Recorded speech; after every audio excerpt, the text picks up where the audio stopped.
একটা financial background যতটুকুই হোক আছে, আমরা অনেক সময় সামলে নিতে পারি, কিন্তু ওই সব মানুষগুলো হতদরিদ্র, যাদের কোনো সহায় সম্পদ বলতে কিছুই নেই, সেই সব পরিবারের মানুষগুলো যখন সাফার করে কিংবা একটা মানুষের অপমৃত্যু ঘটে এইসব ভুল রিপোর্টের কারণে, সেইগুলোকে একটু বেশি করে হাইলাইট করতে হবে যাতে দেশের মানুষের উপকারটা হয়। যেভাবে টেলিভিশনের দিকে তাকায় আসিস, আগের আমলের মুনি ঋষিরা এভাবে মানুষের দিকে তাকাইলে মানুষ বর্ষ হয়ে যেত, টেলিভিশন তো ফেটে যাবে। চোখ নষ্ট হবে না এভাবে তাকায় থাকলে, এর চেয়ে যে আঙ্গুল ঢুকে চোখ নষ্ট করে ফেল। তুমি এখানে কি করো? তুই এনে কি করিস? আমি তো ফোনে কথা বলার জন্য। কেন আশ্চর্য ফোনে কথা বলিস সাথে এসে? আর তুই চলাফেরা করিস, আওয়াজ পাওয়া যায় না, তুই কি সাপের বাচ্চা? মামা তুমি কি ভয় পেয়েছো? না ভয়ের কিসের? আমার গরম লাগতেছে। কি করেন? বাদ দেন তো, রাত্রে কাজ করতেছি। ঘুমাবেন না আপনি? যত্ন করে রাখতি। আর আশ্চর্য, আপনি কি মুহুরি নাকি রাত ভোর কাজ করবেন? ঘুমান ঘুমান, শরীরটার যত্ন নিতে হবে না? আরে বাজে 10টা, এখন ঘুমামুখী। তো 10টার সময় তো ঘুমায় পড়বেন, শরীরের যত্ন নিতে হবে না? এটা হলো গাব, এটা হলো বাস, এটা হলো সিএনজি, আর তুই কাছে রাস্তা। তুই বুঝবি কই থেকে? শিল্পীর মন, আমরা আমাদের চোখে আমরা যেটা দেখি ওইটাই ধারণ করি, বুঝছো? মানে কখন যে শিল্পীর মন কোন দিকে যায় এটা বোঝা মুশকিল, বুঝছো? আম্মা, হ্যাঁ আমি আজকে ইউনিভার্সিটি যাব। ইউনিভার্সিটি যাবি আজকে? না মা, আজকে যাস না। আম্মা অনেকদিন যাই না, আমি তখন সুস্থ। বাইরে রোদ প্রচন্ড, আজকে যেতে হবে না, আরেকদিন। হ্যাঁ, রিসেন্ট যেটা দেখলাম আর কি ছবি, এই যে যায় না একটা বাস যাইতে থাকে, মানে কোনো ব্রেক নাই, থামতেছে না। ওই যে একটা মাথায় ছোট ছোট চুল, কুড়ু কুড়ু চুল, আরে সিনেমাটা নয়, স্পিড স্পিড স্পিড, আর অদ্ভুত ছবি। এই ছবি বানানোর পরে এই ডিরেক্টরের মারা যাওয়া উচিত ছিল, কারণ এর বাইচে থাকলে তো সে আবার সিনেমা বানাবে, কিন্তু সিনেমা বানানোর দরকার নাই। আমার ধারণা 2008-এ এটা বেস্ট ফিল্ম, অনেক ভালো ছবি। এটা তো অনেক আগের ছবি। আগের ছবি তো অনেক আগের। সিনেমাটা দেখে ফেলবো, আবার সিনেমাটা দেখলে তো তুমি গল্পটা জানো। সিনেমা দেখলে যে গল্পটা জানা যায় এটা তো আমিই জানি। তো অল্প বুঝিস কেন? একটা কথা বললে বুঝিস না কেন? মানে আমি সিনেমাটা দেখবো না, না দেখে গল্পটা কি করে জানা যায় সেটা বল। সেটা তো আগে খুলে বলবা, তাহলে তো আমি বুঝতে পারি। এটাও অনেক সোজা একটা বিষয়। তুমি যে ডিভিডিটা আনছো, ওই ডিভিডিটার উল্টা সাইডে দেখবা কাহিনী সংক্ষেপ বা সিনপসিস বলে একটা কথা আছে, ওইটা লেখা থাকে, ঠিক আছে? আচ্ছা আচ্ছা আচ্ছা, সেটা জানি, পেছনে সংক্ষেপ করে লেখা থাকে, এটা তো জানি না। সেটা না, আমি ওইটাও পড়বো না, আর সিনেমাটাও দেখতে চাচ্ছি না। এছাড়া কিভাবে জানা যায় সেটা বল। ও, তুমি সিনেমাও দেখবা না, ওই কাহিনী সংক্ষেপ বলবো না, তারপর কাহিনী জানতে চাও? হ্যাঁ, তাহলে তো তোমার একটা অ্যাডভান্স লেভেলে যেতে না হবে। অ্যাডভান্স, অবশ্যই অ্যাডভান্স, বল তুই। তো ইন্টারনেটে একটা গুগল নামে একটা হ্যাঁ, সাইট, গুগল এটা ভালো সাইট। গুগলি না কিন্তু অনেকে গুগলি বলে। এত কথা বলছিস কেন? গুগল খুব ভালো। হ্যাঁ বল, তারপরে। তুমি জানো তো Google? হ্যাঁ জানি এগুলো। ওখানে গিয়ে তুমি ফিল্মের নামটা লিখে সিনপসিস বা কাহিনী স্টোরি লিখে সার্চ দিবা, সার্চ দিয়ে দেবো, তাইলেই তুমি পুরো কাহিনীটা পেয়ে যাবে। পুরো গাড়িটা একদম চলে আসলে। হ্যাঁ সেটা তো আমি জানি, কিন্তু মাথায় আসে নাই আর কি। এটা তোরা ইন্টারনেট ইউজ করিস না কেন? তোদের বাসায় একটা কম্পিউটার নাই, তুই একটা স্টুডেন্ট, তোর এটা থাকতে হবে না? ওফ মামা প্লিজ, মানে তুমি যাও, তোমার যদি এতই কাহিনী জানতে হয় কোথাও গিয়ে ইন্টারনেট খুঁজে কাহিনীটা জানো। আমি একটা কাজ করতেছি। কিসের কাজটা কিসের? তুই মোবাইল নিয়ে টেপাটিপি করছিস, এটা তো কোনো কাজের মধ্যে পড়ে না। আর কথা বললে চেহারা এরকম ডিভিডি ডিস্কের মতো করে রাখিস কেন? হ্যাঁ, কোনো প্রগতির দিকে কোনো চিন্তা নাই। একটা থাকবে, ইন্টারনেট থাকবে, তারপর ওই আমার কোনো মানে নাই আর কি।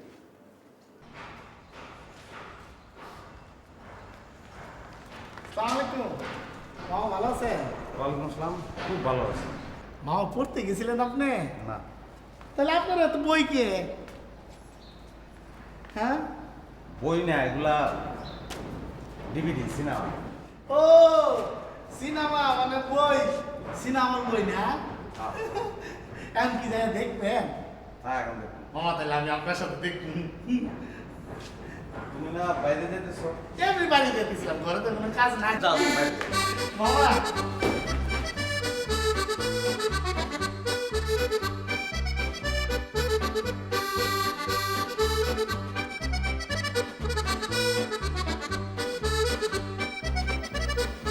মামা এইটা সিনেমার নাম কি? Harry Potter. ও হ্যাঁ, রিপোর্টার। হ্যাঁ, কোন পত্রিকা? রিপোর্টার না, এটা সিনেমা, ইংলিশ, জাদু, জাদুর ছবি। জাদুর ছবি? তাহলে দেন এইটা দেখি। এটা তো তোমার দেখার দরকার নাই। দেন না মামা। এটা ইংরেজি ছবি, ইংলিশ ছবি তুমি বুঝবা? তুমি ইংরেজি বুঝো? মামা বুঝবো না কে? একটা সিন দেখা মনে করি যে গল্পটা তো এরকম, পরে আর একটা সিন দিই লাস্টে মিলা দেখা তাহলে না বুঝার কিছু হাত পাও নাড়াইলে তো বুঝি আমি মাঝে মাঝে আরবি সিনেমা দেখি তাহলে তো বোবা সিনেমা বানাইলেই পারতো ভাষা দেওয়ার তো কোনো দরকার ছিল না বোবা সিনেমা বানাই তো মানুষ বুঝতো না বাবা এটা দেখলে বুঝবো হাত পা নাড়াবো মারামারি করবো দেখলে তারা বুঝে গেলাম কথার দরকার নেই তোমার একটা সিনেমা দাম দিয়ে দিতেছি মামা তাহলে হিন্দি সিনেমা আছে তো এটা দেখো এটা কি সিনেমা এটা দেখো এটা চাপ দিলেই বাইরে আসবো দিক দিয়ে ঢুকে দেখো আমি আসতেছি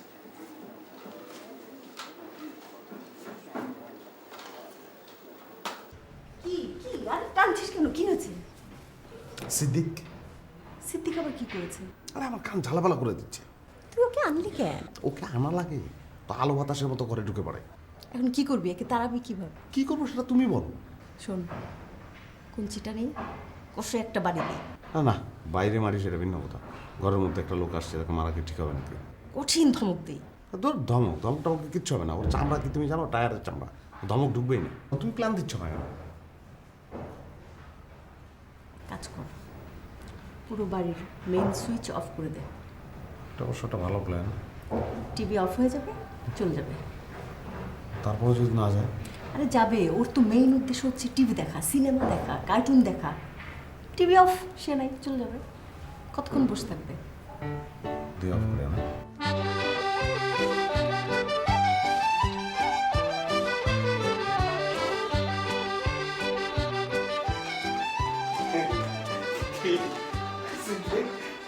কারেন্ট নাই কারেন্ট চলে গেছে গা আচ্ছা তাহলে সিনেমা দেখতে পারতেছো না না সিনেমা দেখতে পাচ্ছি না কারেন্টের কোনো ঠিক ঠিকানা নাই এই আসে এই যায় হ্যাঁ এরকমই তো করে গেল মামা কয়দিন পরে দেখবেন হারিকেন দিয়ে ফ্যান ঘুরাইতে এটা তো ভালো বলছো আমি প্যান করে দেবো তাহলে এক কাজ করো সিনেমা তো আর দেখতে পারবো না যাও না। যাও হ্যাঁ চলে যাবো না এখন মামা আমগো বাসায় তো কারেন্ট নাই হ্যাঁ। আমগো বাসায় কি কারেন্ট আছে হ্যাঁ হ্যাঁ? তার থেকে বলা আপনাকে বাসায় বইসা আমরা দুইজনে বইসা গল্প করে আসেন মামা আসেন আসেন মামা একটা গল্প বলি আসেন সেদিকে আমার একটা গল্প বলি আসেন ও মামা এই যে শোনো আমারটা কথা আমি এখন ব্যায়াম করবো সেদিকে ব্যায়াম করেন সমস্যা নাই আমি আরে। দিন হ্যাঁ ব্যায়াম করবো তোমার ভালো লাগবে না তুমি যাও এটা চলে যাও ব্যায়াম করেন তুই কি আমার যদি ব্যায়াম করে পেটটা নড়বার পারি ব্যায়াম করে আমি হাত পা ছেড়ে ব্যায়াম করি এটা তোমার বিরক্ত লাগতে পারে না না না বুঝলো কিন্তু ব্যায়াম করেন সমস্যা নেই মা পা লাগছে পা লাগতেছে সিদ্দিক মামা পা লাগতেছে দুপুরে আমি শুই হ্যাঁ আপনি ব্যায়াম করেন শোনো ওটো সিদ্দিক আমার মামা। বিছানাটা মামা। চাদরটা ভালো না তুমি যাও তোমার ঘরে গিয়ে আরাম করে শোও মামা আমি ঘরে তো কারণ নাই জায়গায় তো বাতাস আছে এটা আরে তুমি মানুষের সহ্যের তো সিদ্দিক থাকে না একটা সীমা থাকে আমি তো ঘরের ভিতর তোমার মারতে চাইছিলাম না তাই না মামা সিদ্দিক? মামা যাইতেছি যাইতেছি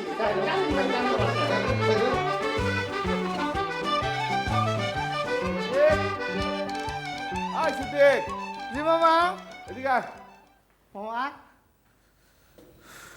হন আমি ছবি আঁকতে বাইরে যাবে চাই বুঝছ বাইরে যাওয়া কেন মামা বাইরে যে ছবি আঁকলে চোখটা অনেক বড় হয় বুঝছস চোখ বড় হয় মামা আমার চোখ তো ছোট তাহলে আমি তোমার সাথে বাইরে যাবো চোখটা বড় করবো মামা আমার তো পাসপোর্ট নাই তোর আমি বলা থা দেখই হুন এটা ওই বাইরেই বাইরে না মানে ঘরের বাইরে আগে কবা না চলো তাহলে ছাদে যাই ইস, ছাদের মধ্যে আর ঘরের মধ্যে তফাৎ কি একই জিনিস তো মানে খোলামেলা একটা জায়গায় পার্কের মতো গাছপালা প্রকৃতি ভরপুর ওইরকম একটা জায়গায় আমি যাইতে চাই পার্কে যাওয়া না হ্যাঁ পার্কে পোলা মেয়েরা বসে বসে কি করে হ্যাঁ কি করে কি করে প্রেম করে মামি তো নাই তুমি কার হাতে প্রেম করবা ওই পার্কে কি খালি প্রেম করার লিগে মানুষ যায় তুই দেখাস না এই চারুকলার পোলাপান সকালবেলা যায় একটা বোর্ড নেয় কাগজ নেয় কান্দে ব্যাগ নেয় ঘুষ করে সারাদিন আঁকে বয়স্ক লোক যারা আছে তারা গিয়ে একটু স্বস্তির নিঃশ্বাস ফেলে তারপরে আমার মতো তোর মতো লোকজন সকালে বিকালে এক্সারসাইজ করে পার্কে খালি প্রেম করার লিগে পার্কে যাবো ছবি আঁকুম মনটা ব্যাপক হবো বিশাল হবো সাগরের মতো আকাশের মতো তখন চিন্তা চেতনা ভাবনা মানে শিল্পীর ভিতরে যা থাকা দরকার সব কিছু একদম বাইরে আইব।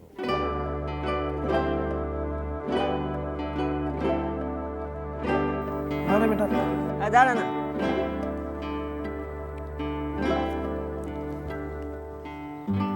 শোন বল অনেক চিন্তা করে একটা জিনিস বের করছি কি এইবার মনে হয় আমি বিয়েটা করেই ফেলতেছি কি মানে আমি কনিরে নিয়ে হয় কোর্ট ম্যারেজ করতেছি না হলে কাজী অফিসে গিয়ে বিয়ে করে ফেলাবো।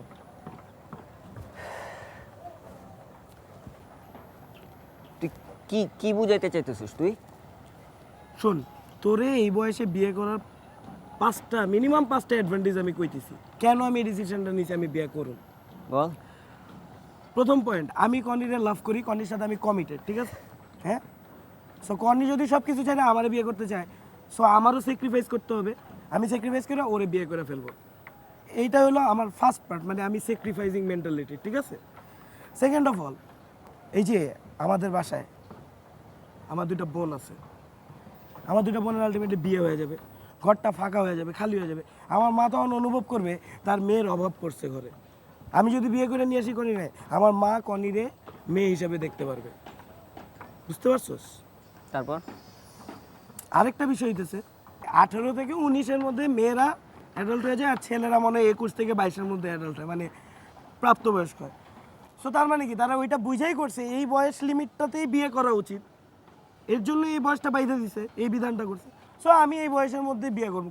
তুই এই মানে বাংলাদেশে কোনো দেখছিস এই বয়সের মধ্যে কেউ বিয়ে করে কি না? আমি করব। তুই অ্যাডাল্ট হয়ে গেছিস। তো আমার মানে মেজর যেই পয়েন্টটা ওইটা আগে শুন। বল। মেজর পয়েন্টটা হইলো, আমি যদি আগে আগে বিয়ে করি, আমার বাচ্চাটা চেয়েবো আগে আগে, সো তারা আমার একটা লং টাইম ধরে সেবা শুশ্রূষা করার সময় পাবো, ঠিক না? হ্যাঁ, তার মানে কি আমি তাদের কাছ থেকে অনেক বেশি সেবা শুশ্রূষা পাবো, যেটা আমরা আমাকে বাপ মারে পারপাসটা সার্ভ করতে পারতেছি না। আঙ্কেল, কাজী অফিস তো মানে আপনাদের এখানে তো বিয়ে পড়ানো হয় না আঙ্কেল? জি জি, এটা কাজে বেশি, এখানে বিয়ে পড়ানো হয়।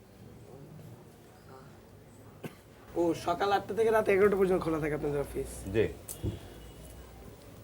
আচ্ছা, এমনি আঙ্কেল মানে এখানে বিয়ে পড়তে হইলে মানে বিয়ে পড়তে আসলে আর কি কি প্রসিডিউর, মানে কিভাবে কেমনে আর কি প্রসেসটা কি? প্রসিডিওর হচ্ছে ছেলে মেয়ে প্রাপ্তবয়স্ক হতে হবে, তাদের বয়স প্রমাণের জন্য সার্টিফিকেট দিতে হবে, উভয় পক্ষের গার্জিয়ান থাকতে হবে। ও আচ্ছা আঙ্কেল, এমনি ওই যে মানে একটা খরচ আছে তো, মানে টাকা পয়সা, তারপর ওই যে বলে যে কাবিন নামা, দেনমোহর, মানে এগুলা কেমনে কি একটু কি বলা যাবে? অবশ্যই খরচ আছে। সেটা হলো যে মানুষে কেউ 5 লাখ করে, কেউ 10 লাখ করে, 1 কোটিও করে। এটা কি দেনমোহর? হ্যাঁ, কেউ 1000 করে, কেউ 100 টাকাও করে। আঙ্কেল, তা আপনারা কি ধরনের করতে চান আর কি? আঙ্কেল 25 টাকায় করা যায় না? না আঙ্কেল, মানে ধরেন যে 50,000 টাকা যদি করি দেনমোহর, তাহলে কত টাকা আসবে? 50,000 টাকা দেনমোহর করলে আপনার আসবে, সরকারি ফি আসবে 500 টাকা। আচ্ছা, এছাড়া কি এমনি আর কোনো খরচ আছে? এছাড়া কাজী সাহেবেরা বিয়ের হাতে পড়ালে অনেক সময় অনেকে বকশিস দেয়ও না অনেকে। ও আচ্ছা, বিয়ে তো আঙ্কেল আপনিই পড়াবেন না? বিয়ে আমি পড়াই। আচ্ছা আঙ্কেল, তাহলে তো এখানেই পড়ানো যায় না? এখানেই সুবিধা মনে হয়। কিন্তু আমার কথা হচ্ছে বিয়েটা কার? মানে ওর মামার। ওর মামার যদি হয়ে থাকে তো ওর মামাকে আসাই তো ভালো ছিল, আপনি আসছেন কি? মানে ওই খোঁজ নেওয়ার জন্য আর কি খোঁজ নেওয়ার আসছিলাম, জন্য মামা আসছেন। বলছিল আর কি। তা আসেন, অসুবিধা নেই। আপনি ফোন আসছে বলে আঙ্কেল, তাহলে আপনি ফোনে কথা বলেন, আমরা পরে মামাকে সহকারে একদিন আসবো। আচ্ছা আচ্ছা, ঠিক আছে, ওকে। হাই, তোর ভাই কখন আসবে? দেরি হয়ে যাইতেছে তো। ভাইয়া তো আসতেছে বলতেছে কতক্ষণ ধরে, তার মধ্যে রাস্তার মধ্যে তো কত জ্যাম, ঢাকা শহরে তো এখন 14 ঘন্টা লাগে দৈনিক, এখান থেকে ওখানে যাইতে হাজার সমস্যা, এখন কি করার। আচ্ছা, তোর এই ভাইরা তো জীবনে কোনোদিন নিতে আসতে দেখি নাই, হঠাৎ সে কোত্থেকে আসলো? ভাইয়া হলো ঢাকার বাইরে পোস্টিং ছিল, এখন কিছুদিন ধরে আসছে, এখন তো বোনের দায়িত্ব আছে না। এই আইসাই বোনের দায়িত্ব নিয়ে নিচ্ছে। নিব আচ্ছা, না, তোর ভাইরা এতদিন। একটা ফোন দে তো, দেরি হয়ে যাচ্ছে। দাঁড়া, দেখতেছি কোথায় আছে সে।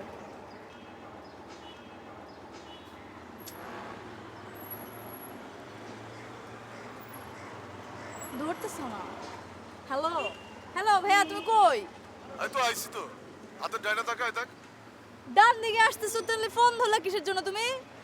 ফোন না ধরেও তো দেখতে পারতা।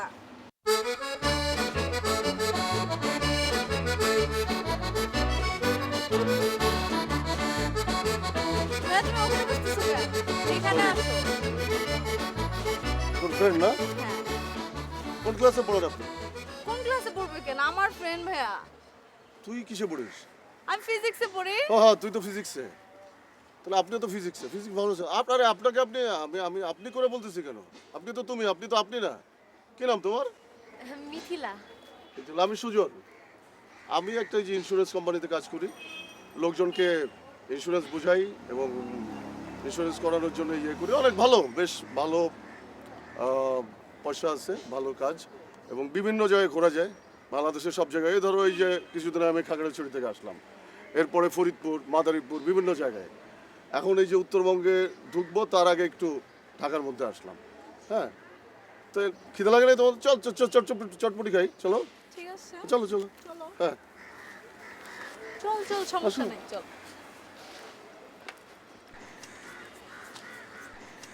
চটপটি যেহেতু পেলাম না, তাহলে মুড়ি খাই। মুড়ি মনে করো যে মুড়ি যে মানে এই যে কচমচ শব্দ, অনেক কচমচ শব্দ আমার মোবাইলে আসছে। আমি মুড়িতেও একটা রিংটোন বানায় রাখছি। তোমার লাগবে রিংটোন? কচমচে রিংটোন? তুমি তো ঝাল না? হ্যাঁ হ্যাঁ ঝাল খাও? হ্যাঁ, ঝাল বেশি। একটু ঝাল। টমেটো তুমি? হ্যাঁ, টমেটো টমেটো খাই। খাও। এই টমেটো দাও তো। আর লেবু দিয়ে। হ্যাঁ, ইন্স্যুরেন্সের ভিতরে মনে করো যে মানে লাইফের যে মানে নিশ্চয়তা এটা।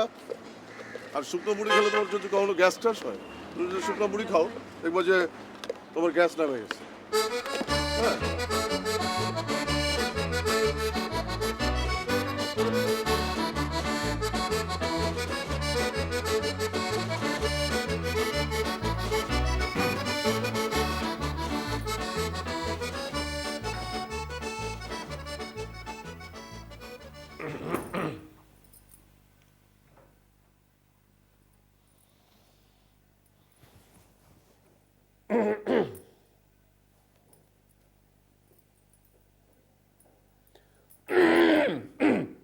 কি হয়েছে তোমার? গলায় কি টনসিল ফুলেছে? গার্গল করো, যতু যন্ত্র করতে। আরে টনসিল হলে তো গার্গল করতামই, টনসিল তো হয়নি। কি হয়েছে তাহলে? একটু মানে করছি কেন? একটু আমার দিকে তাকাও, একটু নজর দাও। কেন, রূপ কি বেবে পড়ছে আপনার? রূপ তো এমনি আছে, আর বেয়ে পড়বে কি? মানে তোমার সাথে রং ম্যাচ করে কাপড় পরেছি তো, ওই জন্য। কোথায় ম্যাচিং? এই যে এটা হচ্ছে লাইট, এটা হচ্ছে ডিপ কালার। আর লাইট ডিপ কি হচ্ছে? কাছাকাছি না? হ্যাঁ, তো এখন কি করতে হবে? নাচতে হবে? না মানে আমি দেখাতে চাচ্ছি মানে তোমাকে কতটা ভালো পাই। ও আচ্ছা, তাহলে চিমটি কাটো, চিমটি কাটো। চিন্তা কাটবো কেন? এক কাজ করে, যে আমার এরকম নীল রঙের একটা চুড়ি পরে আসো, এই হাতে একটা চুড়ি পরে আসো, এটাই যথেষ্ট। আর গোলাপি রঙের একটা প্যান্ট পরে আসো, তাহলে ফুল ম্যাচিং হয়ে গেল না একদম। একটু মিষ্টি করে কথা বলো না। উফ, তোমার কথা শুনলে না আরে, মনে হচ্ছে এত আমার গায়ে সুইয়ের ফোঁটা। এত এক্সপেকটেশন নিয়ে আসলাম আর তুমি সেই সুই কি সব বলা শুরু করেছো। আচ্ছা, এখন কি করতে হবে? একটু খুশি হও যে তোমার সাথে দেখো, মনের মিল না থাকলে কি এরকম করে? তোমার কথা শুনলে না মনে হয় কি জানো, ওই যে চুত্রা পাতা আছে না, চুত্রা পাতা শরীরের আগে যেমন জ্বলে না, কুটকুট করে না, সেরকম কুটকুট করছে। প্লিজ যাও এখান থেকে। মানে মানে তুমি এটা একটু দেবে না, মানে একটু প্রশংসা তো করতেই পারো, যে মানে প্রশংসা না?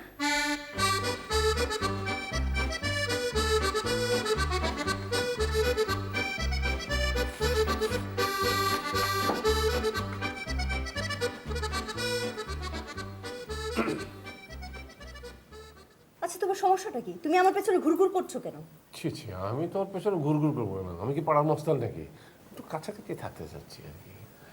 কাছাকাছি? ও, বাসায় বাচ্চারা নেই, তোমার প্রেম একেবারে উতলে উঠেছে, তাই না? অন্য সময় তো আমি একটা আবদার ধরলে সেটা রক্ষা কর না। কোন আবদার রক্ষা করি না? তোমার সব আবদার আমি শুনি। থাক, ওসব আর আমি নতুন করে তুলতে চাই না, ঠিক আছে? তাহলে আর তুলো না প্লিজ। আমরা অন্য কথা বলি। সর, আমার সামনে থেকে সর। প্লিজ। দয়া করে আমার সামনে থেকে একটু যাও তো।